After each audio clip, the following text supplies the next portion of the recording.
First thing you need before constructing a new high tunnel is to select the site. Our site runs north and south to capture the most benefits of the sun. Once you get your pad level, you can begin to plot out where each bow is going to go and the sides and the ends. Measure according to your specs for your greenhouse and place a flag at each point where each bow or anchor will go. Next, install a weed barrier along each side where each bow will be anchored. This will save you a step later on. This particular high tunnel has the bows 86 inches apart. We're placing flags to show where each anchor post will go. We secured the weed barrier with 6-inch U-shaped pins to hold it in place. This high tunnel comes with its own jig that goes on the back of a post hole digger that augers the anchors into the ground. Installing the anchors with a post hole digger on the back of the tractor.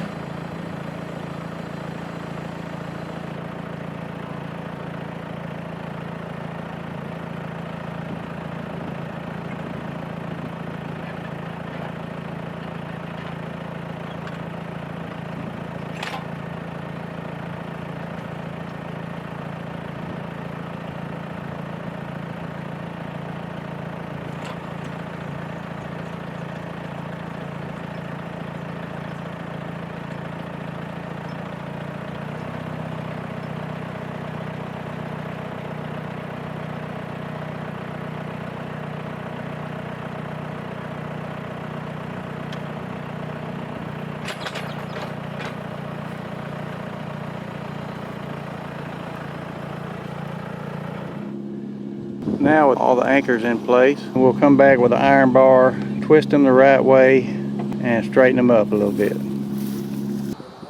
Put together each bow before you install them on your anchor pieces that have been augered into the ground.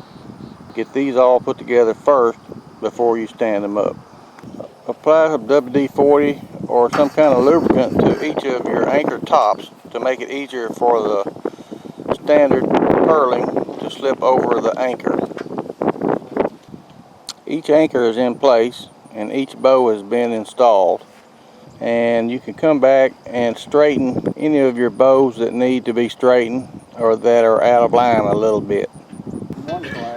The first 3 bows need to be braced to get them plumb, level, square. This is for added strength and stability. Bows are installed. We now put our cross braces in. Once we put our cross braces in, we need to make sure they're level, and then we can come back and check the bows to be level north and south. The next step is to install the center rib brace, the total length of the tunnel house. We connect them with brackets like this, and we leave them loose on these brackets so we can come back and adjust our bows from side to side. We began on the 3rd bow because we have additional bracing at the top. We'll come back and get everything straight and level and then tighten everything down. Installing the very top brace on the last 2 bows. Unrolling the poly covering, one method to use. Insert the hook of each end of the chain into the pipe. That should give you enough slack and let the plastic roll freely off of the spool. Unfold the plastic all the way down before you start to skin the high tunnel. Have plenty of people on hand. We tied ropes across the bows, used a rock to tie into the plastic, and then everyone pulled it over the bows at once in one big action. Make sure you have it level on both sides and plenty of excess on each end. The next step is to secure one end with your clips, starting in the center, working our way down each side with batting tape and clips. Start the rope on one end of the high tunnel, and with the ring provided, zigzag the rope back and forth across the high tunnel, securing the plastic down, skipping every other tie down. Have a team on each side of the high tunnel to pull the loop or the ring and rope back across each time. After you're making your way down both sides with the secure rope, this is what your high tunnel should look like.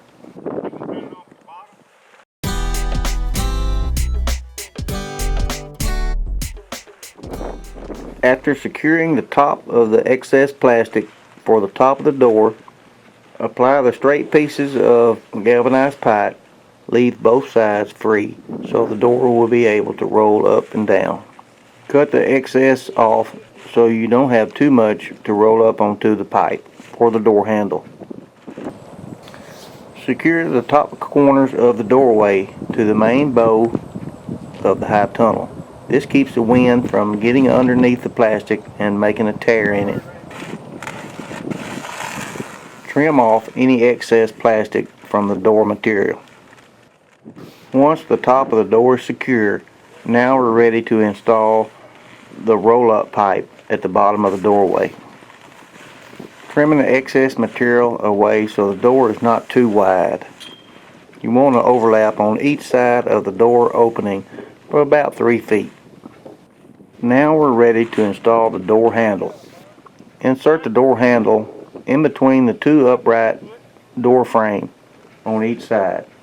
Move the handle to the bottom of the plastic and secure it at the bottom of the plastic with the green tape and the clips provided. It does not hurt to leave some excess at the bottom to have some plastic to secure to the door handle. Start on one end of the door frame and attach the clip and green tape. Work your way down the length of the doorway, attaching the clips as you go along. Attach a clip at the bottom of the doorway every 12 to 18 inches. Trim off any excess green tape at the end of the doorway when you're finished applying all the clips needed. Attach the handle to the swivel end of the doorway so you'll be able to roll the door up with ease. Trim off any excess plastic, leaving a foot or so at the end to help wrap around the bottom of the doorway so the plastic does not tear away. Using the handle provided, roll the door up and down to adjust the temperature or to gain access to the end of the high tunnel. This provides ventilation to the high tunnel from the ends. Showing a cover crop being grown inside the high tunnel after its completion. For more information, go to uaex.edu.